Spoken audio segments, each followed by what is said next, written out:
had happened in this case. The incident began this morning when Mahiru spoke to Hyoko. Mahiru most likely played Twilight Syndrome Murder Case, the video game provided to us as the motive. She probably wanted to discuss it with someone else who also appeared in the game as a character. Hyoko accepted Mahiru's invitation, and they promised to have a more detailed conversation about it later. However, someone else overheard their exchange. The killer. The killer eavesdropped on their conversation and used their promise to devise a specific murder plan. By preparing a specific item, they planned to manipulate the two's actions. That item was the letters. They sent fake letters to both Mahiru and Hyoko. The letter Mahiru received told her to come to the beach house at 2:30 p.m. And the letter Hyoko received told her to come to the beach house at exactly 2 p.m. By providing different times, the killer was able to lure them to the beach house separately. Hyoko totally trusted that letter, showed up at the beach house at 2 p.m., just like it said, and was drugged into unconsciousness by the killer lying in wait. After putting Hyoko to sleep, the killer immediately hid her inside the closet so they could frame her as the killer later. At 2:30 p.m., Mahiru arrived at the beach house. She was completely unaware that she had been targeted for murder. Approaching her from behind, the killer struck the defenseless Mahiru with a specific weapon, the metal bat that was left at the scene of the crime.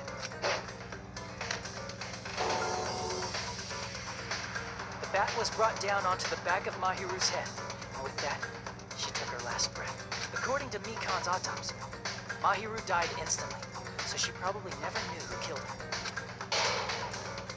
With that, the killer achieved their goal of killing Mahiru and began to tamper with the crime scene. They dragged Mahiru's body so that it blocked the door leading to the road. Also, the mask found at the scene of the crime was something the killer personally left. I'm not really sure why. My guess is it's something similar to a calling card.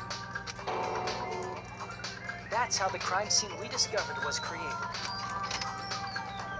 However, by moving Mahiru's body, the killer got blood splatter on her.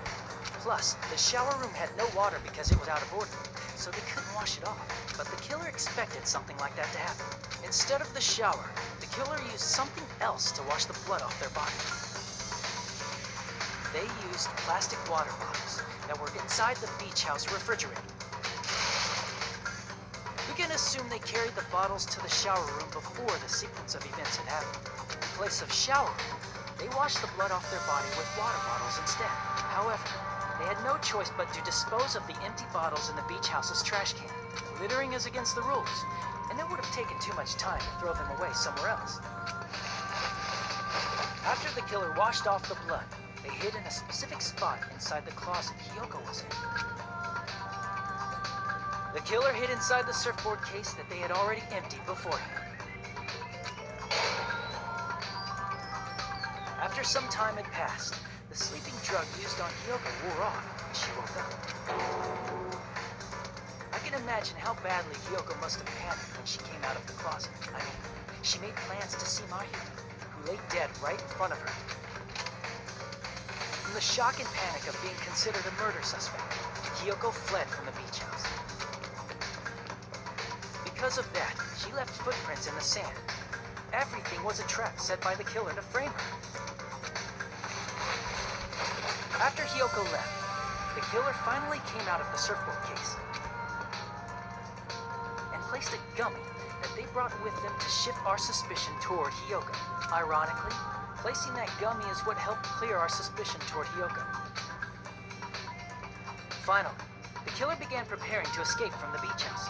They couldn't risk leaving their footprints in the sand, so they escaped the beach house using a different route, the small window in the shower room.